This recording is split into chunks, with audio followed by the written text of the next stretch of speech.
მოგესალმებით, ეს კვირის თემაა, მე ნატო გოგელია ვარ. გასული კვირა გურიაში საკმაოდ დატვირთული იყო. გურია ნიუსის საგაზეთო პუბლიკაციასა და საგამოძიებულ ფილმს, როგორ გაარემონტეს არსებული და არარსებული ბაღები, დიდი გამოხმაურება მოჰყვა. შესრულებული სამუშაოების მოცულობასა და ხარისხზე უკვე დაინიშნა ექსპერტიზა, თუმცა ამ დრომდე უცნობია ვინ აგებს პასუხს შედეგებზე. მით უმეტეს, რომ გარემონტებული ობიექტებიდან ორი საბავშვო ბაღი არ აღმოჩნდა. არდა ხელშეკრულებაში და მიღება ჩაბარების აქტშიც ბაღებად არის მოხსენიებული. ერთი შენობა ეკონომიკის სამინისტროს ეკუთვნის, მეორე კი როგორც გამგებლის მოადგილე თამაშ ჭინჭარაძე განმარტავს სოფელს. უფრო დაზუსტებით კი რამდენიმე ადამიანს. უცნობია ვინ არიან ეს კერძო პირები, თუმცა ადგილობრივი ხელისუფლება ხელს გუბერნატორისკენ იშვებს და აცხადებს, რომ ყველაფერი გუბერნიასთან შეთანხმებით გაკეთდა. ამ თემაზე ჩვენ გადაცემის შემდეგ ბლოგში გურის გუბერნატორთან ერთად გიორგი ჩხაიძესთან ერთად ვისაუბრებთ.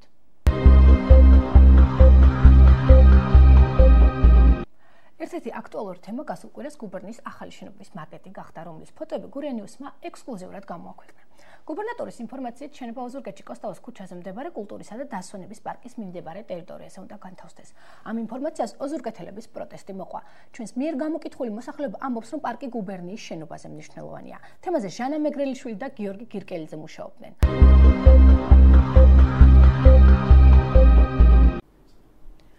გურიის გუბერნატორის გიორგი ჩხაიძის მიერ გურია ნიუსისთვის მოწოდებული ინფორმაცია, რომ სამხარეო ადმინისტრაციისთვის ცალკე შენობა აშენდება, განხილვის თემა გახდა. მხარის პირველი პირის თქმით, ახალი შენობა კოსტავოს ქუჩაზე მდებარე კულტურისა და დასვენების პარკის მიმდებარე ტერიტორიაზე განთავსდება. აბსურდულია, რატომ? ეს შეიძლება აშენდეს მაგალითად რუსთავის პარკში და უშავს რაღაცას ძალიან დიდი ტერიტორიას პორტფოლიო. ამ ერთიბეჭო ჰექტარ ნახევარია ფაქტიურად. გასაქანიც არ არის, აი რო გინდოდეს ეს 3 ატაქციონის დადგმა, ატაქციონს ვეღარ დადგმავ. აქ უნდა მოეწყოს სპორტული მოედნები, სპორტული პორტისა. ამ შენობა რატომ უნდა იყოს პარკის ტერიტორიაზე, ჩემამდე არ არის. ახალი შენობის დადგმა კულტურისა და დასვენების პარკში არასწორად მიაჩნიათ არქიტექტორებსაც. თვითონ შენობის დადგმა ამ კულტურისა და დასვენების პარკში არ უნაჩნია სწორად. იმიტომ რომ თვითონ პარკის ტერიტორია არის ძალიან პატარა და კიდევ მისი დაპატარავება შენობით არ იქნება ნამდვილად მართალი. ის რომ ორად გაყოფილ მუნიციპალიტეტის თანამშრომლებს სამუშაოდ ფართი არ ყოფნის საკამათო არავისთვისაა. ქალაქის მერი ბეგლასიორიძე ამის შესახებ არჩევიდან მალევე აკეთებდა განცხადებებს და ამბობდა, რომ შესაძლებელი იყო სასტუმრო გურიის ყოფილ შენობაში მისი უწყება განთავსებულიყო. თუმცა მოვლენები სხვაგვარად წარიმართა და ახალი შენობის აშენება გუბერნიამ გადაწყვიტა. როგორც ოზურგეთის მუნიციპალიტეტის, ასევე მერიის თანამშრომლები ამბობენ, რომ მუშაობა რთულ პირობებში უწევთ. საათი მდგომარეობაა. ერთმანეთს როგორ ვზირვა? არის ამას რო გადაიღებ, მე ჩემთან შევიდეთ, ხო? ხო, იქითაც შევიდეთ, გიასთან. ანუ აქ ამ თახში რამდენი ამ 7 თახში ზის ორი სამსახურის წარმომადგენელი, ერთი იურიდიული სამსახური 3 კადრით და ადმინისტრაციული სამსახურის ერთ-ერთი განყოფილება. 4 კადრით. ესე იგი ფაქტურად არის 7 ადამიანი, პატარა ოთახში არის განთავსებული 7 მაგიდა და 7 ადამიანის შესაძლებლობა. ამ ეტაპზე არავინ აკონკრეტებს, ვის უფრო სჭირდება ცალკე ფართი, მერიას, მუნიციპალიტეტის გამგეობას და საკრებულოს თუ გუბერნიას, რომელსაც ყველაზე ცოტა თანამშრომელი ჰყავს. არც ერთ უწყებაში არ ამბობენ, მოიძიეს თუ არა ალტერნატიული ფართი, მხოლოდ იმას აღნიშნავენ, რომ ქალაქში თავისუფალი შენობა არ არსებობს. არადა რუსთაველის ქუჩაზე მდებარე სამხარეო პოლიციის ყოფილი შენობა ამ დრომდე თავისუფალია. 3 სართულიან შენობას მხოლოდ კოსმეტიკური რემონტი სჭირდება და მასში თავისუფლადაა შესაძლებელი რომელიმე უწყების განთავსება. როგორც ამბობენ, ეს ფართი სიშორის გამო იქნა დაწუნებული. არადა მას ქალაქის ცენტრს სულ რაღაც 2 კილომეტრი აშორებს.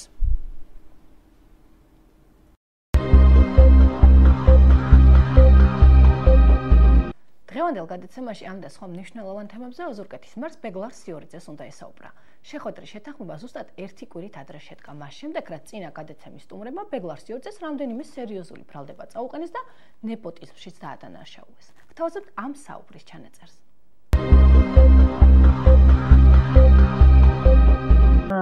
დღეს გადაცემაში ნაციონალური მოძრაობის წარმომადგენლებმა მერიაზე, ნეპოტიზმზე, სასტატო განრიგზე ძალიან ხლად ისაუბრეს და თქვეს, რომ ბევრი პრობლემებია და მომავალ გადაცემაში ხوار მოსტუმრებოდი და ხوار რა პრობლემებია? დღეს გადაცემაში ისაუბრეს ამაზე, ვთქვათ, რომ ხელფასების გაზრდაზეც და ასე შემდეგ და ხوار მოსტუმრებოდი გადაცემა. ვინ ისაუბრა? ოთარ რევიშვილმა და მამუკა ბარამიძემ. და რა პრობლემებია? ნუ ამბობენ რომ ეს არის თქვათ გაბერილი შტატები რომ არასწორად მიდის ქალაქში არაფერი არ კეთდება და ასე შემდეგ და ხო არ ისაუბრებდი მომავალ ორშაბათს გადაცემაში ამ თემაზე რა გინდა რას მეკითხები აბა მითხარი გადაცემაში თუ მოხვალ მომავალ ორშაბათს მეთქი გითახმობ იმიტომ რომ რაღაცებზე ისაუბრებ გადაცემაში თუ მომავალ ორშაბათს კი რატომ არ მოვალ რა პრობლემაა მაშინ მე დაგირეკავ პარასკევს და საათზე შევთანხმდეთ თემებსაც მოგაწვდი რაზე ვილაპარაკებ დღეს გადაცემა რო აიჭირდება შეგვიძლია ნახო შენს მიმართ რა ბრალდებები აქვს ოპოზიციას ჩემს მიმართ ბრალდებებს როგორ მე უპასუხებ თუ კი ვინმეს აქვს მაგრამ არ მინდა თემების მოწოდება ისე უპასუხებ ნებისმიერ შეკითხვას კი ბატონო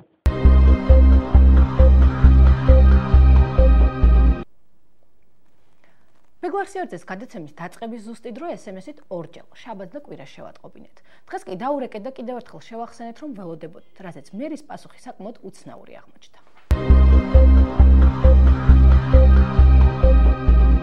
მეკი გამარჯობა. გამარჯობათ. ნატო ვარ 12-ისთვის გველოდები გუშინ მოგწერე კიდევაც. ნატო მე დამირეკე შენ ერთი კვირის წინ ხო და მე არ შემხმიანებთ ხარ გუშინ SMS-ით მოგწერა გუშინ წინაც SMS ვერ კითხულობ ნატო თვალებში ვერ ხედავ ასე და ამგვარად თქვა უარი ბეგლარსიორძემ გადაცემაში მოსვლაზე მაშინ როცა ერთი კვირის განმავლობაში როგორც გურია ნიუსის ვებგვერდზე ასევე გაზეთში და Facebook-ში შესაბამისი ანონსი მიდიოდა ოზურგეთელები მათთვის საინტერესო თემებზე ბევრს გწევდნენ დასმულ შეკითხვებზე პასუხის მიღებას დღევანდელი გადაცემიდან ელოდნენ, თუმცა მერმა გადაიფიქრა. შესაბამისად სტუდიაში სიმბოლურად დევს სავარძელი და წარწერა მერი. კითხვები საკმაოდ ბევრი იყო. არჩევნებამდე რამდენიმე დღით ადრე ბეგლარსიორძე ოზურგეთელებს მხარდაჭერას კატეგორიული ტონით თხოვდა. კეთილი ინებეთ და გვერდით დამიტეკითო. მართალია მეორე ტურზე, მაგრამ ასე თუ ისე ოზურგეთმა კეთილი ინება და სიორძეს გვერდით დაუდგა. ჩვენ იმის გარკვევა გვინდა და როგორ უდგას თანაქალაქელებს გვერდით მერი, რა დაპირებებს ასრულებს და რა შეასრულა. ასევე საინტერესო იყო მისი მოსაზრება ოზურგეთის რაიონის სასამართლოს გადაწყვეტილებაზე, რომელმაც სტადიონის ყოფილი დირექტორი მერის მიერ თოჯინების თეატრის წესდების საფუძველზე მოხსნილი მურთაზ აბაშიძე თანამდებობაზე ისევ აღადგინა. ერთი სიტყვით მერი არ მოვიდა. საკმაოდ ჭალებში ობიექტური მიზეზით. ვერ ხედავს და SMS-ი ვერ წაიკითხავს. ასევე დააკონკრეტა, რომ სხვა უფრო მნიშვნელოვანი შეხვედრა ჰქონდა, სადაც აუცილებლად უნდა წასულიყო. იმედია მომავალში ეს პრობლემა მოგვარდება, მერის ათვალეს მაინც შეიძენს და SMS-ების წაკითხვას შეძლებს მინიმუმ იმისთვის, რომ შემდგომში უხერხულობაში არ აღმოჩნდეს და მოცემული სიტყვის არ შესრულებაში არ დაადანაშაულონ. ჩვენ გადაცემის შემდეგ ბლოგში ძალიან საინტერესო თემებზე, კვირის ყველაზე აქტუალურ შეკითხვებზე პასუხის მიღებას ვეცდებით გურიის გუბერნატორისგან გიორგი ჩხაიძესგან, რომელმაც ჩვენი ანონსის შესაბამისად გადაცემაში მოსვლა მიუხედავად იმისა, რომ გურიაში საკმაოდ მძიმე მდგომარეობა და ამ წუთებში სტიქია, მაინც შეძლო.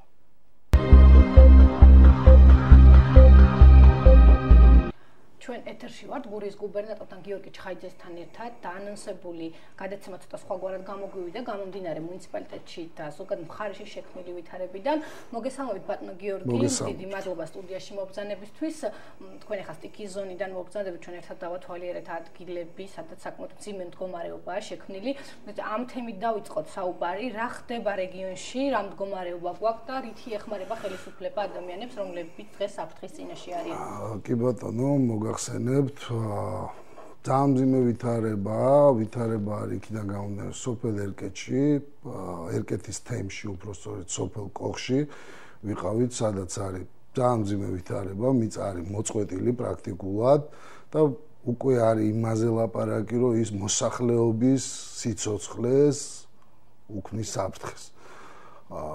ძალზე ვფიქრობ, რომ მნიშვნელოვანი იყო ის გადაწყვეტილება, რაც ჩვენ მუნიციპალიტეტის ადმინისტრაციასთან ერთად ადგილზე მივიღეთ, რომ რამოდენიმე ოჯახი დაახლოებით 4-5 ოჯახი იქნება გასახლებული სასწრაფოდ, გავიყვანთ ოჯახებიდან, მოვახდენთ ევაკუაციას და ასევე ინფრასტრუქტურის სამინისტროს და გარემოს დაცვის სამინისტრო უკვე ჩართულები არიან, მოდის ჩამოვა შესაბამისი ჯგუფები, ვინც შეისწავლის ვითარებას და სასწრაფო რეჟიმში მივიღებთ გადაწყვეტილებას, რომ ის ვითარება შევცვალოთ და მოსახლეობას არ დაემუქროს არანაირი საფრთხე. ეს რაც შეეხება ჩოხატაურის რაიონს, ოზურგეთის რაიონშიც კი ბატონო, იქაც გვაქვს შესაბამისად რამოდენიმე წერტილზე დაზიანებები, იქაც ძირითადად იყო ნიადაგის დაცურებასთან დაკავშირებული პრობლემები, გზების ჩაკეტვასთან დაკავშირებული და ასევე სადენები იყო ჩამოვარდნილი, არ მიეწოდება ელექტროენერგია, რომელიც დღეს მდგომარეობით პრაქტიკულად უკვე აღდგენილია და ვფიქრობ, რომ დავიწყებთ ჩვენ სასწრაფ რეჟიმში დათვლა შესაბამისი კომისია აღრიცხავს ყველა იმ პრობლემას, რაც გვაქვს რეგიონში და სასწრაფო რეჟიმში დავიწყებთ ამ პრობლემების აღმოფხვას და მოგვარებას. ელექტროენერგიის პრობლემა მე აქვე გეტყვით ამ წუთში მოგვაწოდეს ინფორმაცია, რომ არის ჩოხატაურში სოფელში, სადაც თოვლის მოსვლის გამო ელექტროსადენებია დაწყვეტილი 40 სანტიმეტრს აღწევს. თოვლი რამდენი მზადა მუნიციპალიტეტი და ზოგადად თქვენ როგორ გაუწევთ ამას კოორდინირებას, იმიტომ რომ ყოველ თქვა წვიმაზე მით უმეტეს თოვლზე ზოტი არის მაღალმთიანი სოფელი მოგეხსენებათ, პრობლემები ექნება მოსახლეობას უკვე გზის. კი ბატონო, მაგასთან დაკავშირებით მოგახსენებთ, რომ უკვე შუამდგომლობა გაკეთებულია ენერგეტიკის სამინისტროსთან, ასევე ენერგოპროსთან და ან ერთი კერძო კომპანია, თუ კერძო კომპანია ფიზიკურად ვერ მოახერხებს სახელმწიფო ჩაერევა და ეს პრობლემა აუცილებლად მოგვარდება. სამწუხაროდ მე იმას ვერ ვიტყვი, რომ დღეს ეს პრობლემა შეიძლება გადავწყვიტოთ, იმიტომ რომ ზამთრის პერიოდში მაღალმთიანში ფიზიკურად სამუშაო ძალიან რთული განსახორციელებელი იქნება, მაგრამ ეხლა რო აღმოვფხრათ და შეძლების დაგვარად აღვადგინოთ ელექტროენერგიის მიწოდება, ამას რასაკვირველია ძალიან მალე შევძლებთ. ამ ფონზე ოზურგეთის დემოკრატიული ცენტრში მოგეხსენებათ მიმდინარეობს დისკუსია, რამდენიმე წუთის წინ დაასრულდა, მაშინ როდესაც ჩვენ დაანონსებული ჰქონდა წინასწარ, მათ ანონსამდე რომ ეს ჩვენს გადაცემაში უნდა მომხდარიყო განხილვა შენობასთან დაკავშირებით, რომლის ფოტომაკეტი, ესე რომ ვთქვათ, გურიანიუსმა ექსკლუზიურად თქვენს მიერ მოწოდებული გამოაქვეყნა. თემა არის საკმაოდ ესეთი განსჯის საგანი, უკვე გამხდარი, უნდა აშენდეს თუ არ უნდა აშენდეს გუბერნიის შენობა და სად უნდა აშენდეს. მოდი ჩვენ ერთად მოვისმინოთ ოზურგეთის მერის ბატონ ბეგლარ სიორიძის განცხადება, რომელიც მან დემოკრატიული ჩართულობის ცენტრში გააკეთა სამწუხაროდ დაპირების მიუხედავად ის ჩვენს ეთერში არ მობრძანდა, როგორც მან აღნიშნა, თუმცა ეს შეტყობინება ვერ წაიკითხა, იმიტომ რომ ვერ ხედავს, იმედია ისმენს და მას სმენის პრობლემა არ აქვს და შესაბამისად მოისმენს ამ პრობლემასაც, რომელსაც ჩვენ გადაცემის წინა ბლოკში უკვე ვისაუბრეთ და რომლებიც მას ეხება უშუალოდ და შეკითხვები დავსვით, ნახოთ ერთად ბატონი ბეგის გამოსვლა და შემდეგ დავბრუნდით ეთერში.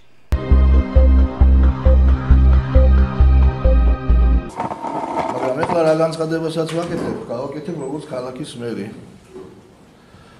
არ მგონია რომელიმე სამინისტროს თუნდაც ეს იყოს ეკონომიკის სადამ დროადი განვითარების სამინისტრო გაუჩნდეს ისეთი აზრი, რომ გადაწყვიტოს ქალაქ ოზურგეთში რაიმე სახის სახელმწიფო ინტერესებიდან გამომდინარე შენობის აშენება ისე რომ არ დაეკითხოს ადგილობრივ ხელისუფლებას და ყოველ შემთხვევაში თანხმობა მისგან არ მიიღოს. მე არ მინდა ეხლა ქალაქის მერის რაღაც თვითრეკლამასავით გამომივიდეს, მაგრამ ქალაქ ოზურგეთი პირველად თავისი ისტორიის მანძილზე გახდა თვითმართველი ქალაქი, მას ყავს ქალაქის მერი და არჩეული საკრებულო. ამიტომ ოზურგეთლებმა უნდა იგრძნონ უკეთესობა იმის შემდეგ, რაც ოზურგეთი გახდა თვითმართველი ქალაქი და რაღაცა თვითონმა ოზურგეთელმა უნდა იგრძნოს ამის შედეგად ოზურგეთის წინსვლა დაინახოს და არა ასეთი რამ, რომ არავინ არ გვეკითხებოდეს ქალაქის მერიას და ასე არავინ არ ეკითხებოდეს ქალაქის საკრებულოს და ცდილობდეს რომ დაუკითხავა დააშენოს გუბერნიის თუნდაც შენობა. მე არ მეგულება ჩემს აზრს ვამბობ, რა თქმა უნდა, მაგრამ ამდენი ადამიანის ხართ და დააფიქსირეთ, რა თქმა უნდა, თქვენს აზრს ვისაც გნებავთ, მაგრამ არ მეგულება ოზურგეთში არც ერთი ადამიანი, ვინც მხარს დაუჭერს იმას, რომ ერთადერთი კულტურის პარკი, კულტურისა და დასვენების პარკი, სადაც ბავშვებს, ეხლა ის კეთილმოსაწყობი რო არის და უკეთესი რო უნდა იყოს, ამაზე ორი აზრი არ არსებობს, მაგრამ კულტურისა და დასვენების პარკი გაიჩეხოს და იქ რაიმე სახის შენობა ჩაიდგეს, მე არ მეგულება არც ერთი ადამიანი ამ ქალაქში, ვინც ამას მხარს დაუჭერს. ჩვენ ისევ ეთერში ვართ, თქვენ მოისმინეთ ბატონ ბეგის განცხადება, სადაც ამბობს, რომ დანაშაულია ის გადაწყვეტილება, რომ ქალაქის პარკში, რომელიც ერთადერთი პარკია ამ ეტაპისთვის ოზურგეთში, უნდა აშენდეს გუბერნიის შენობა. რა შეფასებას, რა კომენტარს გაუკეთებთ მერის ამ განცხადებას? შეფასება საკმაოდ ძნელია ჩემის მხრიდან, რომ გავაკეთო. იქიდან გამომდინარე, რომ ფიზიკურად ვერ ხვდები ნამდვილად თუ რატო დაიწყო ადმინისტრაციის შენობასთან დაკავშირებით. მსგავსი პრობლემების შექმნა, მსგავსი პოლიტიზირება პირდაპირ ვთქვათ, იქიდან გამომდინარე, რომ ჩვენ არაერთხელ დაგვიფიქსირებია და გვითქვამს, რომ თუნდაც ის ფოტომასალა, რომელიც თქვენ მოგაწოდეთ, ერთ-ერთი ვერსია შენობის, რომელიც ასევე ვერსია იყო, რომ განთავსებულიყო იმ პარკში,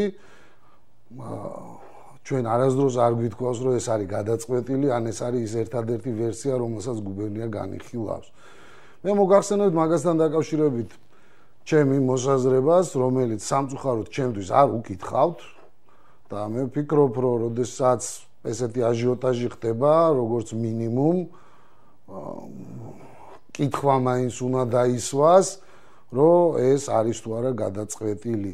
ჩვენ ისიც მოვისმინეთ, რომ ეს თურმე არ ყოფილა შეთანხმებული. კიდევ ერთხელ ვაცხადებთ, რომ ვერც იქნებოდა შეთანხმებული ვერანაირად. იქიდან გამომდინარე, რომ ეს არ იყო გადაწყვეტილი. სანამ არ გადავწყვიტავდით, გუბერნია, მუნიციპალიტეტს, მერიას ფიზიკურად ვერ შეუთანხმებს იმ თავის ვერსიებს და სამუშაო გრაფიკს, თუ რაზე მუშაობს, რა ვერსიებს განიხილავს. მერია არის და გუბერნია დამოუკიდებელი ინსტიტუტები, აქედან გამომდინარე, ჩვენ მხოლოდ და მხოლოდ შეუთანხმებთ და შესათანხმებლად მივიტანთ საბოლოო ვერსიას, სადაც გუბერნია გადაწყვიტავს, რომ მისი ადმინისტრაციული შენობა აშენდეს და ეს მიწა იქნება პირობითად მერიის საკუთრება. მაგ შემთხვევაში მიმართავთ მერიას მიწის გამოყოფაზე და ასევე პროექტის დამტკიცებაზე. როგორც მინიმუმ ის მაინც უნდა ვიცოდეთ, რომ გუბერნია ვერ მიიღებდა ვერანაირ გადაწყვეტილებას, იმიტომ რომ მუნიციპალიტეტს, ანუ ქალაქის მერიას უნდა შეუთანხმოს, თუნდაც მიწა რო ყოფილიყო გუბერნიის საკუთრება პირობითად, ანუ სახელმწიფო საკუთრება, უნდა შეგვეთანხმებინა პროექტი და მშენებლობის ნებართვა უნდა მოეცა მერიას. ამიტომ ვერ ხვდებით ზუსტად ამას, რომ რატო ხდება ამის წამოწევა იმ დროს, როდესაც არ არის ეს გადაწყვეტილი და ელემენტარულად რომც არ გვდომებოდა.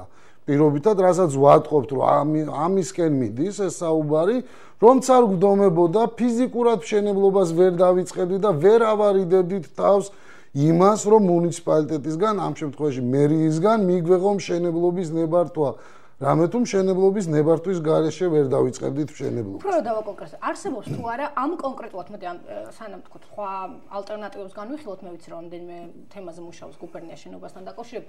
არსებობს თუ არა პროექტი უშუალოდ ამ შენობის, რომელსაც როგორც ოზურგეთელები ამბობენ, შეეწირება პარკი, არქიტექტორები ამბობენ, რომ იქ დადგმული შენობა არ იქნება ლამაზი ქალაქის იერსახლისთვის და მე აბსოლუტურად ვიქნები ამ შემთხვევაში ნამდვილად სუბიექტური, თუ კი იმ შემთხვევაში თუ კი ეს პარკს ეხება, ის არის ადგილი, რომელიც ოზურგეთელებისთვის არის ერთადერთი გასართობი, იქ ჩემი ბავშვობა და არა მარტო ჩემი, უამრავი ადამიანის და მართლა ბუნებრივია, რომ ამაზეც სერიოზული წინააღმდეგობა იქნება ოზურგეთელების. კი ბატონო, მოგახსენებთ მაგასთან დაკავშირებით, რომ მივდივართ ისევ იქამდე, სანამ თუნდაც საბოლოო ვერსია არ იქნება პარკში სად, როგორ და რანაირად წარმოუდგენია პროექტის ავტორს. ამის განთავსება მანამდე ფიზიკურად ვერ ვიტყვით ვერაფერს.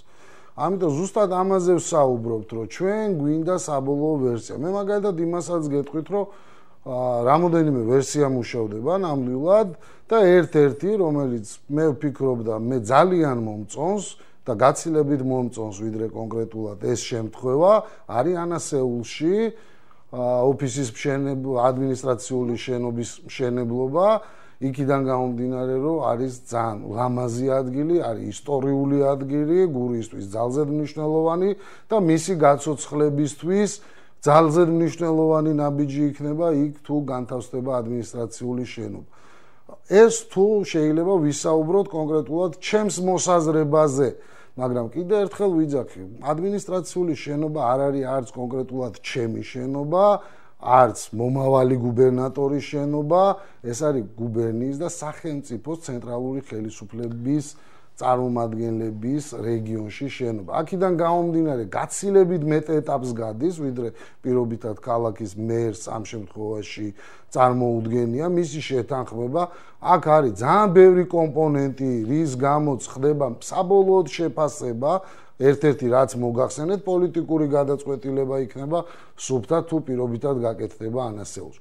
ანასეულის გარდა კიდე არის მუნიციპალიტეტის ტერიტორიაზე ქალაქის რამოდენიმე ვერსია, სადაც შეიძლება თეორიულად განთავსდეს, მაგრამ ეს სამწუხაროდ თავს შევიკავებ კონკრეტული ადგილის დასახელებისაგან, იმიტომ რომ იგივე შეიძლება განმეორდეს და იგივე მოყვეს და მე ბრალი დავგდონ, რომ თურმე არ ვათანხმებთ იმ მოსაზრებებს, რომელიც ჩვენ შეიძლება გაგვიჩნდეს, აქედან გამომდინარე, უბრალოდ გავაკეთებ ამ კომენტარს. ამ ფონზე, რაც ეხლა მოდი, ამ წუთებით რო ავიღოთ, გურიაში ხდება სტიქია, ბევრი ოჯახი დაზარალებულია, წინა პერიოდის სტიქიებს, თვეში ორჯერ სტიქია, რატომ ძალიან შემოგვეჩვია.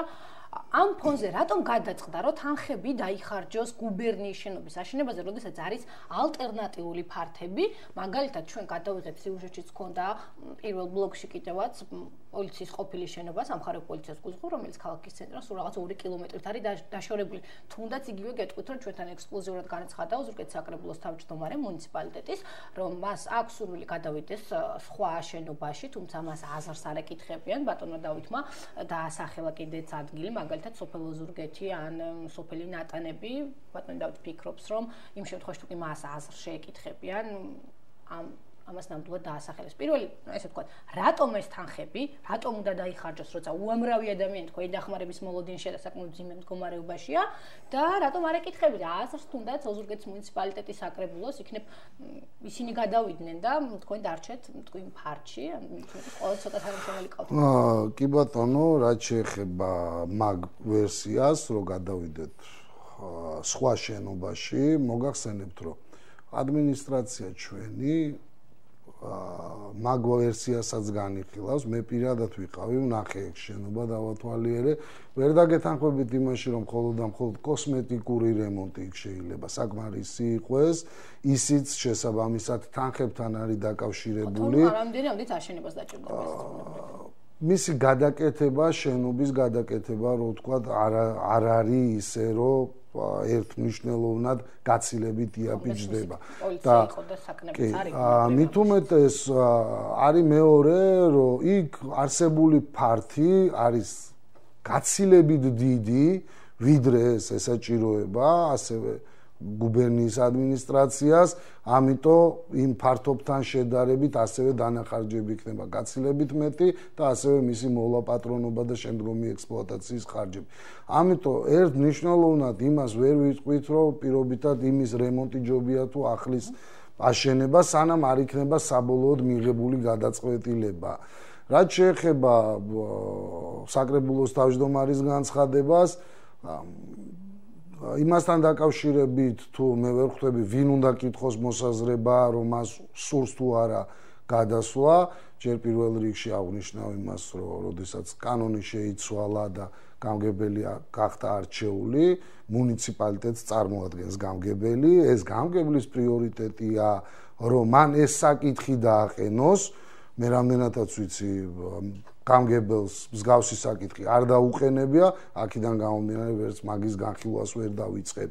თუ მუნიციპალიტეტი ესე ჩათვლის საჭიროდ, მან ეს საკითხი უნდა დააყენოს და მხოლოდ ამის შემდეგ დავიწყებთ ამ თემასთან დაკავშირებით საუბარს. და ეს თემა რომ ამოვწუროთ ბატონო გიორგი, საინტერესოა, რა დაჯდა ეს ეგრეთ წოდებული ფოტომაკეტი და რატომ ხარჯავთ ამაში? ამას ბევრი შეკითხვა დაისვა, რატო ხარჯავს გუბერნია ამაში ფულს, როცა იგივე გავმეორდები და ვიტყვი, რომ მართლა ძალიან ბევრი პრობლემა აქვს მუნიციპალიტეტებს, ზარალი ანაზღაურების ზარალის ანაზღაურების მოლოდინშია უამრავი ადამიანი, რომელსაც ხელისუფლება როგორც წინასაარჩევნოდ, ისევე არჩევნების შემდეგაც პირდებოდა დახმარებას, თუმცა ჩვენ ბევრი ოჯახი ვიცი, ვინც დახმარება ჯერაც არ მიუღია. მოგახსენებთ, რომ უпростоრედ გუბერნიის ადმინისტრაციას არც ერთი თეთრი არ დაუხარჯია მოსამზადებელ სამუშაოებზე და შემოთავაზებულ პროექტებზე, იმიტომ რომ სანამ საბოლოო ჯამში არ მივიღებთ გადაწყვეტილებას და ჩვენთვის არ იქნება მისაღები კონკრეტული შენობა კონკრეტულ ადგილზე, უკვე მანამდე არც ერთ თეთრს არ დახარჯავს გუბერნია.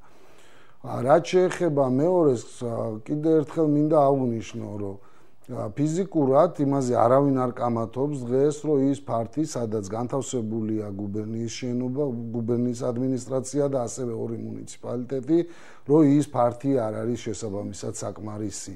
არის ოთახები, სადაც დაახლოებით მაგალითად ერთ შემთხვევაში 14 ადამიანი მუშაობს და ეს სრულად წარმოუდგენელია. თუ ჩვენ საუბრობთ იმაზე, რომ მუნიციპალიტეტებმა შესაბამისად უნდა იმუშაოს ადეკვატურად და შესაბამისი რეაგირებები უნდა მოახდინოს ნებისმიერ სახის პრობლემებზე, თუნდაც სტიქიაზე, ამიტომ მათ უნდა კონდეთ საშუალება ადამიანური, ნორმალური გარემო კონდეთ სამუშაოსი, რამე თუ მივიღოთ მათგან ის მაქსიმუმი, რომელიც მათ შეუძლიათ მოსახლეობისთვის ისევ და ისევ გააკეთონ. აქედან გამომდინარე, მე არ ამგონია, რომ ამაზე აპელირება იყოს საჭირო, იმიტომ რომ ელემენტარულად თუნდაც წინა სტიქიაზე 12 მილიონი ლარი არის გამოყოფილი დაახლოებით ხოლმე ინფრასტრუქტურაზე როგორც ვიცი და არა კი ბატონო, იმიტომ რომ სოფლის მეურნეობა ეს ცოტა სხვა თემატიკაა, ცოტა სხვაგან წაგვიყვანს, მაგრამ შემიძლია მაგაზეც ორი სიტყვით გითხრათ, რომ შესაბამისად ეს არ არის გურიის პრობლემა, მთელ საქართველოში წელს გონდა ძალზე სერიოზული პრობლემები სტიქიებთან მიმართებაში და ამიტომ დაზღვევა როგორც ესეთი სოფლის მეურნეობის შემოიღო სახელმწიფომ და მომავალი წლიდან იგივე პრობლემა აღარ განმეორდება. ბატონო გიორგი, მე აუცილებლად გკითხავთ, სანამ ამ თემას ამოვწურავთ და შემდეგ საკმაოდ მნიშვნელოვან თემებზე გადავალთ. ერთ რამეს, როგორც მერმა განაცხადა, ეს არის დანაშაული გადაწყვეტილება, რომ იქ უნდა აშენდეს შენობა. თქვენი აზრით, იმ ფონზე, როდესაც თქვენ ფიქრობთ, რომ ახალი შენობა უნდა აშენდეს, თანხა დაიხარჯოს. ოზურგეთის მერიც, გამგებელიც, საკრებულოები ფიქრობენ, რომ ხელფასები უნდა გაიზარდოს და საკმაოდ დიდად. და ეგეთი მდგომარეობა გვაქვს, გურიაში საკმაოდ მძიმე რეალობა, სოციალური ფონი ვიცით რაცა, როგორ ფიქრობთ, რა უფრო დიდი დანაშაულია, როდესაც მუნიციპალიტეტის თუნდაც გუბერნიის წარმომადგენლები ასეთ განცხადებებს აკეთებენ და დროს თქვა რაღაც ის განხილვებს უთმობენ, თუ ის რომ ამ ადამიანებს, ვისაც ყველაზე მეტად ჭირდება თქვენი დახმარება, თუნდაც ამ წუთში, როდესაც ოზურგეთში განხილვა მიდის, ჩვენ აქ საუბრობთ და შეიძლება ვიღაცას ძალიან ცუდი მდგომარეობა აქვს უამინდობის გამო, ეს უფრო დიდი დანაშაულია თუ ის რომ ვიღაცა შენობა უნდა, ვიღაცას ხელფასები უნდა მაღალი. მოკლედ სამწუხაროდ ჩემთვის არის ერთი რაღაცა, კვალიფიკაცია დანაშაული მე ცოტა სხვანაირად მესმის, აქედან გამომდინარე, მე ამ კვალიფიკაციას არ მივცემ არც ერთ ქმედებას დღეს ყოველ შემთხვევაში. რაც შეეხება ხელფასების მატებას, მე მასთან დაკავშირებით გავაკეთე ჩემი განცხადება და დღესაც შემიძლია გავიმეორო, რომ მე როგორც მოქალაქე, კიდე ერთხელ ვიძახი, მეჩვენება ცოტა ზედმეტად შეფასებად ზედმეტი თანხები არის, უпростоრედ გაცილებით ძალიან მაღალი პროცენტით მოხდა, ანუ დაფიქსირდა სურვილი ხელფასების ზრდის. იმიტომ რომ ეს გადაწყვეტილი არა. მოდი ამას დავარქოთ სურვილი ხელფასების ზრდის. აქედან გამომდინარე, მაგასთან დაკავშირებით მაშინაც ვთქვი, დღესაც ვიმეორებ, რომ ეს ჩემი პოზიცია როგორც გიორგი ჩხაიძის მოქალაქეს არა როგორც შენობას აშენებთ ეს სწორია როგორც გუბერნატორის თანხა უნდა დაიხარჯოს არ მინდა კონკრეტულად ამაზე რაღაც დამატებითი შეფასებები გავაკეთო, მე კიდე ერთხელ ვიძახი, იმასთან დაკავშირებით ჩემი პოზიცია გამოვხატე და ნამდვილად ვფიქრობ, რომ გურია რომელიც არის ძალიან გაჭირვებული, ამხელა პროცენტული მაჩვენებლით ხელფასის გაზრდა არ არის მისაღები. რაც შეეხება მუნიციპალიტეტის და ადმინისტრაციული შენობის აშენების, არაშენების საკითხთან დაკავშირებით, მაგასაც მოგახსენებთ, რომ ეგ არ არის არც ერთი მუნიციპალიტეტის გადასაწყვეტი. გურიის სამხარეო ადმინისტრაცია აიშენებს თუ არა, აშენებს თუ არა მისთვის ახალ ოფისს. თანხმობა თუ გაქვთ მაგაზე. რა ახალი ოფისი უნდა კონდეს გუბერნიას. და ხომ არ ფიქრობთ რომ მერის ეს განცხადება და რაღაც ერთგვარი დაძაბულობის შექმნა თქვენ შორის გამოიწვია სწორედ შენობა, იმიტომ რომ მერი აფიქსირებდა მის პოზიციას ჯერ კიდევ არჩევიდან რამდენიმე დღეში, რომ მას სურდა ახალ შენობაში გადასვლა, სასტუმრო გურიას ასახელებდა პირდაპირ ეს განცხადებები ჩვენს არქივში როგორც ვიდეო ისე ფეჭტურში ინახება. საინტერესოა ეგეც. კი ბატონო, მაგასაც მოგახსენებთ, იმიტომ რომ გაზეთში გაჟღერდა მაგ თემასთან დაკავშირებით. სავარაუდო მოსაზრებებს გურიის სამხარეო ადმინისტრაცია არ ათანხმებს პრემიერ-მინისტრთან. ის უკვე ათანხმებს კონკრეტულ გადაწყვეტილებას. აქედან გამომდინარე ფიზიკურად ვერ იქნება ვერავისთან შეთანხმებული. ასევე როგორც თანხებთან დაკავშირებით გაჩნდა ის ვერსია, თურმე თანხებიც არ არის გამოყოფილი. რასაკვირველია, თანხაც არ იქნება გამოყოფილი, სანამ არ იქნება საბოლოოდ პროექტი, სანამ არ იქნება საბოლოოდ ცენტრალური ხელისუფლების თანხმობა, რომ ეს განხორციელდეს, შესაბამისად მერე მოიძებნება თანხებით. თუ ეს გადაწყვეტილება იქნება მიღებული, აქ საუბრობთ იმაზე, რომ ვერსია არის, რომ ადმინისტრაციული შენობა ჩვენ გუბერნია ვთვლით, რომ არის აუცილებელი და ამას ვადასტურებთ, რატომაც აქედან გამომდინარე მე შეთანხმების პრობლემას ვერ ვხედავ. ერთადერთი არის რომ ამ შეთანხმებას დავიწყებთ მხოლოდ მაშინ, როდესაც გვეცოდინება უკვე კონკრეტული ადგილი და სავარაუდოდ კონკრეტული ბიუჯეტი. თორე თეორიულად ზეპირად ამის შეთანხმება არ ხდება და ეს როგორც მინიმუმ იმ ადამიანებს, რომლებიც სახელმწიფო სტრუქტურებში მუშაობენ, უნდა იცოდონ. გასაგებია დავალოთ მოვლენების განვითარებას და აგველოდეთ რამდენიმე წამს ჩვენ ყველაზე მნიშვნელოვანი თემებით, კვირის ყველაზე მნიშვნელოვანი თემებით ისევ დავუბრუნდებით გუბერნატორთან ერთად. გადავიდეთ სხვა და უფრო გაცილებით მნიშვნელოვან თემაზე, რომელიც გასულ კვირას, ასე ვთქვათ, მთელი საქართველო ალაპარაკა, ეს არის ეგრეთ წოდებული ბაღების სკანდალი ჩოხატაურში. გურია ნიუსმა საგამოძიებო ფილმიც გააკეთა ამის შესახებ, აღმოჩნდა რომ ერთი კონკრეტული ხელშეკრულების ფარგლებში გარემონტებული ბრჭყალებში ვიტყვი ამ სიტყვას 5 ბაღიდან რეალურად გარემონტებული არაფერი არა, მაგრამ აქედან 2 როგორც ასეთი ბაღი არ არსებობს. ერთი არის ეკონომიკის სამინისტროს ბალანსზე შენობა, რომელიც როგორც ბაღი ისე გაკეთდა, გადაიხურა და მეორე როგორც გამგებლის მოადგილე გამოტავს, ეს არის კერძო პირების, სოფლის, თუმცა კერძო პირების. ჩვენ ამ თემაზე ბევრი ძიება ჩავატარეთ და ადგილობრივი ხელისუფლება ხელს გუბერნატორისკენ იშურს. უფრო რომ დავაკონკრეტოთ, მაგალითად მოყავს მე ბრძანება აქ მაქვს სახელმწიფო ქონების უბრალოდ წერილი, ეროვნული სააგენტოს წერილი, რომელიც თქვენთან არის გამოგზავნილი 26 მარტს 2014 წლის, სადაც არის აღნიშნული, რომ აი ამ აღლებაში შემდგომში საბავშვო ბაღის განთავსების მიზნით გავწევთ რეკომენდაცია მუნიციპალიტეტის შენობის გადაცემასთან დაკავშირებით. და როგორც გამგებლის მოადგილე ამბობს, ამის შემდეგ თქვენ მათთვის პასუხიც კი არ მიგეცია და ამ წერილს იგნორირება გაუკეთეთ, რომ თქვენს შორის იყო სიტყვიერი შეთანხმება ამ ბაღებთან დაკავშირებით და სწორედ თქვენი მითითებით ჩაისვა ეგრეთ წოდებული ბაღები ამ ხელშეკრულებაში, რამაც გამოიწვია ის, რომ რეალურად არსებული ბაღებს მოაკლა თანხა და შესაბამისად ხარისხი რემონტზე. კი ბატონო, მოგახსენებთ, რაც შეეხება მაგ წერილს, რომელიც ჩვენმა ადმინისტრაციამ მიიღო, სამწუხარო ზუსტად ისაა, რომ ადამიანები ლაპარაკობენ იმ ფაქტზე, რომელიც სავარაუდოდ ალბათ არ იციან. მე მოგახსენებთ იმას, რომ ჩვენ წერილი თანხმობის გაგზავნილი გვაქვს. ეს რაც შეეხება გაგზავნილი ხო აქ? ამათ არ უნდა გქონდეთ. მუნიციპალიტეტთან არ იგზავნება, იმიტომ რომ წერილის ავტორი თქვენ ხედავთ, წერილი გაქვთ, არის ჩოხატაურის მუნიციპალიტეტის ეკონომიკის სამინისტროს. დიახ. აქედან გამომდინარე ჩვენ შესაბამისად პასუხს ვაძლევთ მაგ წერილთან დაკავშირებით, ზუსტად იმ სამსახურს, საიდანაც მოგვივიდა და არა მუნიციპალიტეტს.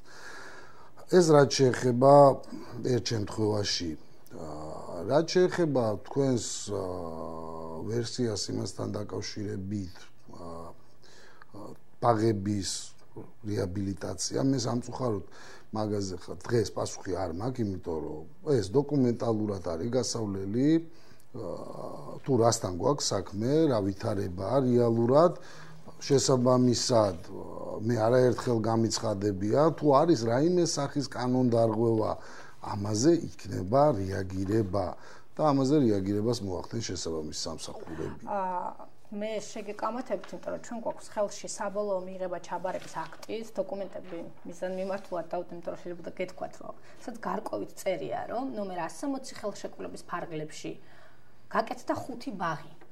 ჩვენ 2 კვირის განმავლობაში ჩვენ მკითხველს მაყურებელს შევთავაზეთ დოკუმენტური და მტკიცებულებით გაჯერებული, როგორც ვიდეო, ისე ტექსტური ბეჭდური მასალები ამ თემასთან დაკავშირებით. აქ არავინ არ უარყოფს, რომ სახეზეა რიგი დარღვევები, უფრო მეტიც გამგებელმა გადაწყვიტა, რომ ექსპერტიზა ჩაატაროს.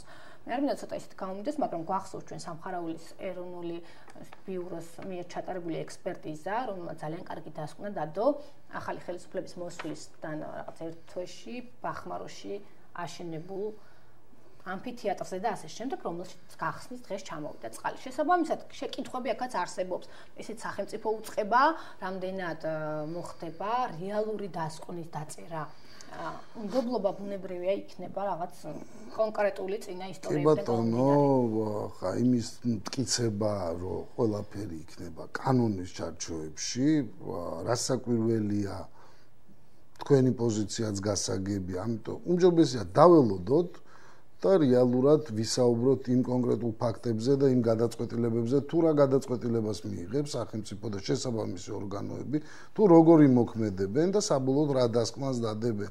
მე ნამდვილად მესმის თქვენ წარმოდგენილი გაქვთ დოკუმენტები, უბრალოდ აქ ლაპარაკი და საუბარი არის იმაზე, რომ მე ჩემი კომპეტენციიდან გამომდინარე ფიზიკურად არ შემიძლია ვთქვა ეს არის თუ არა დანაშაული, ანუ ეს არის თუ არა საბოლოოდ დარღვევა.